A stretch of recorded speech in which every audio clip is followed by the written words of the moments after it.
स्वागत है आपका भीम न्यूज इंडिया, देश के सबसे प्रमुख और विश्वसनीय चैनल में।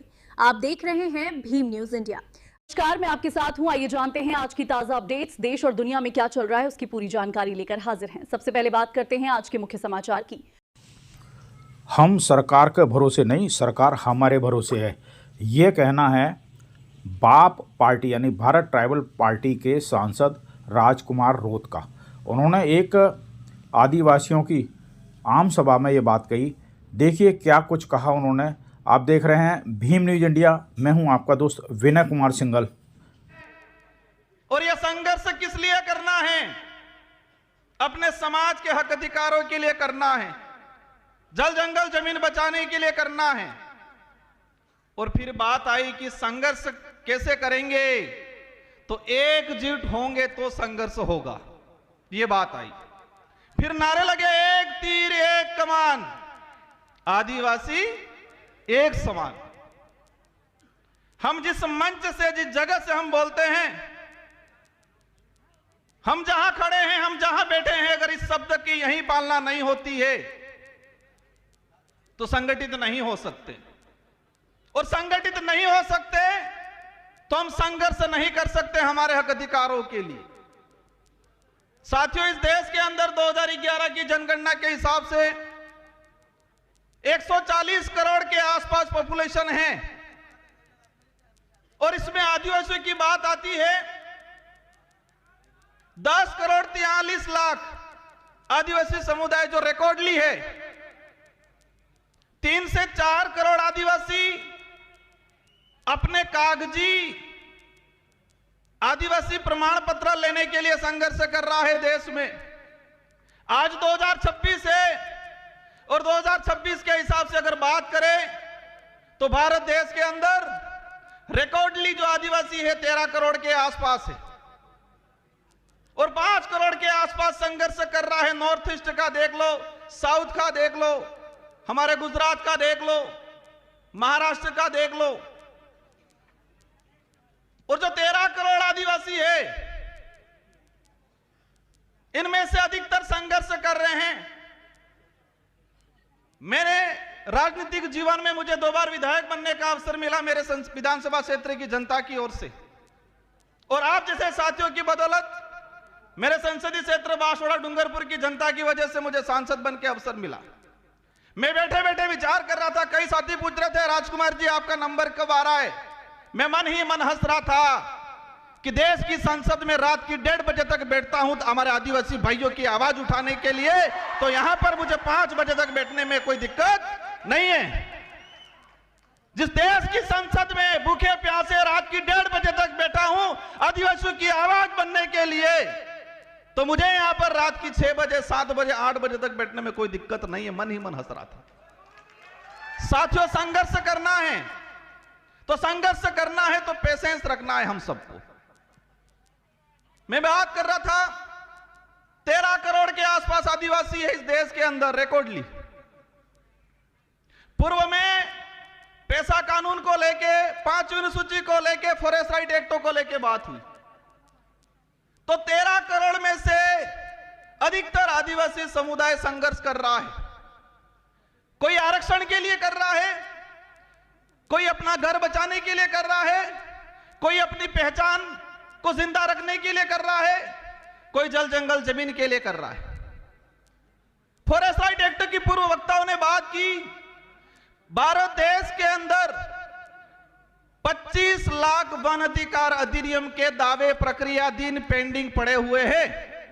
25 लाख। एक परिवार में 5 सदस्य भी अगर मान लेते हैं तो 1 करोड़ 25-30 लाख के आसपास जनसंख्या हुई। मतलब यह हुआ पहला संघर्ष कि वन विभाग के अंदर रहने वाला भारत देश का आदिवासी 1 करोड़ 30 लाख के आसपास, जो सरकारी रिकॉर्ड है, मेरा रिकॉर्ड नहीं है, जो फॉरेस्ट राइट एक्ट के तहत दावे प्रक्रियाधीन चल रहे हैं, 1 करोड़ 30 लाख आदिवासी वन विभाग में बैठा हुआ संघर्ष कर रहा है।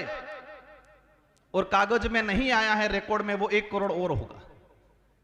देश के अंदर वन विभाग के बाद चारागाह बिलाना जमीन की बात आती है, और चारागाह बिलाना जमीन की बात आती है मैंने जो पार्लियामेंटली जो रिकॉर्ड निकाला है उससे मुझे जानकारी मिली है कि 2.5 से 3 करोड़ आदिवासी चारागाह बिलाना जमीन पे बैठा हुआ है और संघर्ष कर रहा है कागजी अधिकार लेने के लिए।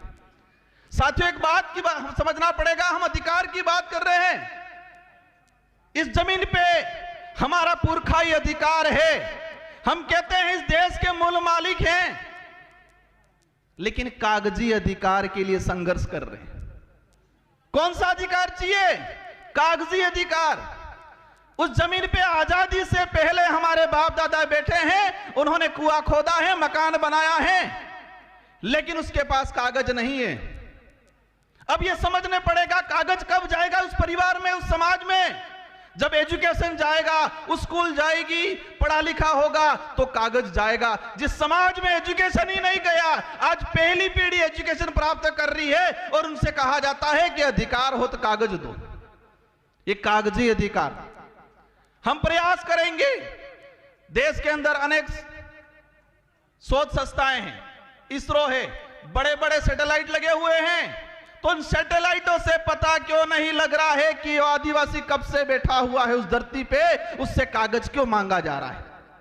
यह आदिवासियों को गुमराह करने का तरीका है, बिजी रखने का तरीका है।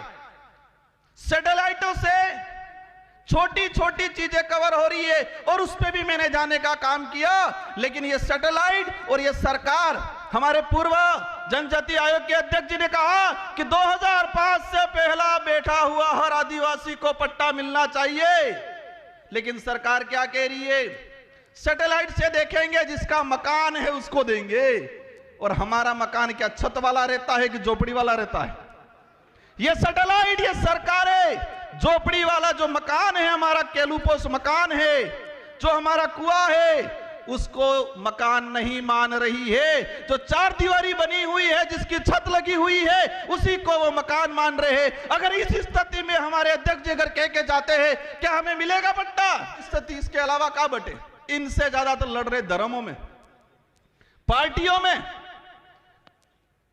कोई हिंदू बन गया, कोई ईसाई बन गया, कोई बौद्ध बन गया, कोई जैन बन गया, कोई मुस्लिम बन गया। पूर्व वक्ता ने वो कहा था कि आपस में ही लड़ रहे हैं, और मेरा जहां तक आकलन है, अगर हम नहीं समझे तो ये लड़ाई और तेज होने वाली है। जिस तरह मणिपुर में हुआ, इसी तरह छत्तीसगढ़ में हो रहा है। आज एक चीज हमने देखी, देश के अंदर छोटी सी कुछ घटना हो जाती है, हाहाकार मच जाता है, मीडिया हो, सरकार हो, न्यायालय हो, कोर्ट हो, संज्ञान ले लेती है। लेकिन आज भारत देश के अंदर पिछले 1.5 साल में 300 से 400 आदिवासी नक्सलाइट के नाम से मारे गए। इस पे किसी ने संज्ञान क्यों नहीं लिया? इस पे यहां पर भी बात नहीं हो रही है। हम कह रहे हैं एक तीर एक कमान, तो क्या छत्तीसगढ़, झारखंड, उड़ीसा वाले आदिवासी एक तीर एक कमान के अंदर नहीं आते हैं? सलमा जुडो चला 2005 से 2008 तक छत्तीसगढ़, झारखंड के अंदर। मैंने पार्लियामेंट में क्वेश्चन लगाया, सरकार को पूछा कि सलमा जुडो चला अभियान, कितने आदिवासी मरे? सरकार कह रही है हमारे पास कोई फेक आंकड़ा नहीं है। इंसान मरा है, भारत देश का नागरिक मरा है, और सरकार कह रही है कि हमारे पास पूर्ण कोई आंकड़ा नहीं है। हजारों बहन बेटियों के साथ बलात्कार हुए थे सलमा जुडो में। उस समय भी अभियान यही चलाया था, नक्सली उन्मूलन। आज भी अभियान चलाया जा रहा है, नक्सली उन्मूलन। अगर नक्सली उन्मूलन होना था 2005 से 8 तक सलमा जुडो चलाया, तब क्यों नहीं हुआ? आज अभी चला रहा। मैंने देश के गृह मंत्री जी से भी यह सवाल लगाया, पूछा है कि जिस आदिवासी 14 साल की बच्ची को हाथ में हथियार मिला है, क्या वो पैदा होने से पहले ही हथियार लेके आई थी क्या? 14 साल 15 साल की बच्ची, वो चाइना के हथियार हैं। आप सभी न्यूज चैनल में देख रहे होंगे, जो हथियार आदिवासियों से बराबर हो रहा है, क्या वो आदिवासी चाइना जाके हथियार लेने गया? उन आदिवासियों को हथियार पकड़ाने वाले कौन उद्योगपति है, कौन राजनेता है? जब तक इनका खुलासा नहीं होगा, आदिवासी इधर भी रहेगा, फौज में भी आदिवासी, उधर भी आदिवासी। मर कौन रहा है? आदिवासी मर रहा है। आदिवासी नहीं होती देश का किसान कौम का, गरीब कौम का आदमी मर रहा है, वो भी फौज में कौन जाएगा? क्या उद्योगपति अडानी अंबानी का नेता बेटा जाएगा फौज में? आज देश के अंदर हजारों हेक्टर, लाखों हेक्टर जमीन पिछले 5 सालों के अंदर लीज पे दिए फॉरेस्ट। एक चीज देखा, मेरे अंदर भी पहले डर था, जो कोई कार्यक्रम कराते हैं उनको भी डर रहता है कि कोई कुछ बोल नहीं दे, पीछे हमारे को पुलिस पूछेगी। डर से लड़ाई नहीं लड़ी जाएगी, डरोगे तो मरोगे। हम सच्चाई के लिए लड़ रहे हैं तो लड़ना पड़ेगा। अगर हम जो बात बोल रहे हैं सरकार लिख के दे दे ये गलत है, जो बात हम पार्लियामेंट में बोल सकते हैं वो बात इस मंच से भी होनी चाहिए आप लोगों के द्वारा।